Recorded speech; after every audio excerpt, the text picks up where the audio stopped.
ഇപ്പോൾ ആറന്മുളയിലെ തന്നെ പരമുട്ടിൽപ്പടി എന്ന സ്ഥലത്തു നിന്നുള്ള ദൃശ്യങ്ങളാണ് ഈ കാണുന്നത്. അമൽ തേനമർമിൽ അവിടെ നിന്ന് ചേരുന്നുണ്ട്. അമൽ, ചെല്ലുന്തോറും ജലനിരപ്പ് ഉയർന്നുകൊണ്ടിരിക്കുന്നു അല്ലേ? ഇപ്പോൾ ഈ കൊല്ലത്തു നിന്നൊക്കെ മത്സ്യത്തൊഴിലാളികൾ ബോട്ടുകളും ഒക്കെ ആയിട്ട് ആറന്മുളയിലേക്കും തിരുവല്ലയിലേക്കും ഒക്കെ പുറപ്പെട്ടു എന്ന് നേരത്തെ കണ്ണൻ റിപ്പോർട്ട് ചെയ്തിരുന്നു. അവരൊക്കെ അങ്ങോട്ടേക്ക് എത്താറായോ? ഇപ്പോൾ ഈ ആറന്മുള ക്ഷേത്രത്തിന്റെ പരിസരമൊക്കെ എങ്ങനെയാണ്? ഇവിടെ വെള്ളം നല്ലപോലെ നേരത്തെ നല്ല വെയിൽ തെളിയുന്നുണ്ട്. പക്ഷേ വെള്ളത്തിന്റെ വരവിന് ഒരു കുറവുമില്ല എന്നുള്ളതാണ്. ആളുകളെ ഒരു തുരുത്തു പോലെ കിടന്ന ഒരു സ്ഥലം അപ്പുറമുണ്ട്. അവിടെയാണ് ഏറ്റവും കൂടുതൽ പ്രശ്നമുള്ള ഒരു സ്ഥലം, പരിയാരം എന്ന് പറയുന്ന ഒരു സ്ഥലം. അവിടെ നിന്നും ആളുകളെ ഇവിടേക്ക് മാറ്റുകയാണ്. വള്ളത്തിലും അതോടൊപ്പം തന്നെ എടുത്തു വരാൻ കഴിയുന്ന ആളുകളെ, സമീപത്തുള്ള തൊട്ടടുത്തുള്ള ആളുകളേക്ക് എടുത്തും വന്ന് ആളുകളെ പുറത്തേക്ക് മാറ്റുന്നു. ഇപ്പോൾ കൂടുതൽ ആളുകളെ ഇവിടേക്ക് കൊണ്ടുവരുന്നത് നമുക്ക് കാണാൻ കഴിയുന്നുണ്ട്. അവിടെ നടന്നു വരുന്ന ആളുകൾ അവർ വരുന്ന ഒരവസ്ഥ തന്നെ കാണാൻ കഴിയുന്നുണ്ട്. അതീവ രൂക്ഷമാണ് പ്രശ്നം എന്നുള്ളത് തന്നെയാണ്. ചേട്ടാ, വെള്ളം കയറിക്കൊണ്ടിരിക്കും. അതെ, വെള്ളം കയറിക്കൊണ്ടിരിക്കുകയാണ്. ഇന്നലെ കുറവുണ്ടായിരുന്നു, ഇന്ന് ഇച്ചിരി കൂടുന്നുണ്ട്. മതി എനിക്ക്. ആ ചേട്ടനൊക്കെ ഇപ്പോൾ വള്ളത്തിൽ വന്നിറങ്ങിയ ആളാണ്. ഇന്നലെ ഇത്രയും പ്രശ്നം ഇല്ലായിരുന്നു എന്നുള്ളതാണ്. ഇന്ന് പക്ഷേ നല്ല ഒഴുക്കുണ്ട്. ഒഴുക്ക് മാത്രമല്ല പ്രശ്നം, ഇത് വെള്ളം എന്തുകൊണ്ടാണ് കയറുന്നത്? ഡാമിൽ നിന്നുള്ള വെള്ളത്തിന്റെ വരവ് കൂടിയതാണ് പ്രശ്നം എന്നുള്ളതാണ് ഇവിടെയുള്ള ആളുകൾ പറയുന്നത്. ഏറ്റവും താഴ്ന്ന ആ പ്രദേശങ്ങളിൽ വീണ്ടും വെള്ളം കൂടിക്കൊണ്ടിരിക്കുന്നു. നമ്മൾ രാവിലെ ഇവിടെ നിന്നും ലൈവ് കൊടുക്കുമ്പോൾ ഇത്രയും പ്രശ്നം ഇവിടെ ഇല്ലായിരുന്നു. പക്ഷെ ഇപ്പോൾ അതല്ല.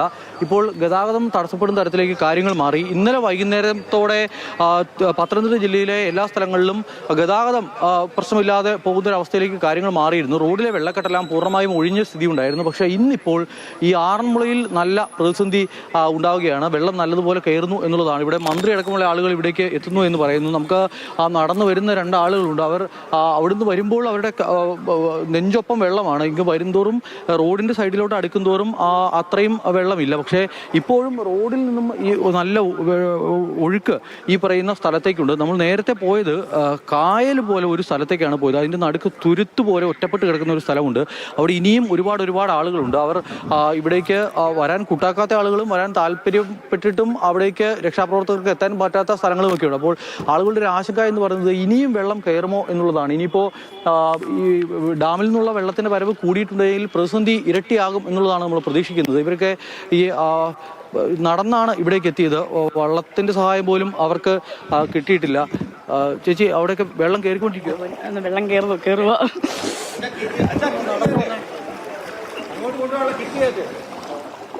അങ്ങോട്ട് കൊണ്ടുപോകാനുള്ള കിറ്റെല്ലാം കൂടെ കയറ്റ്. ചേട്ടാ, ഇന്നലത്തെക്കാളും കൂടിയോ വെള്ളത്തിന്റെ വരവ്? ഇപ്പോഴും കൂടിക്കൊണ്ടിരിക്കുന്നു.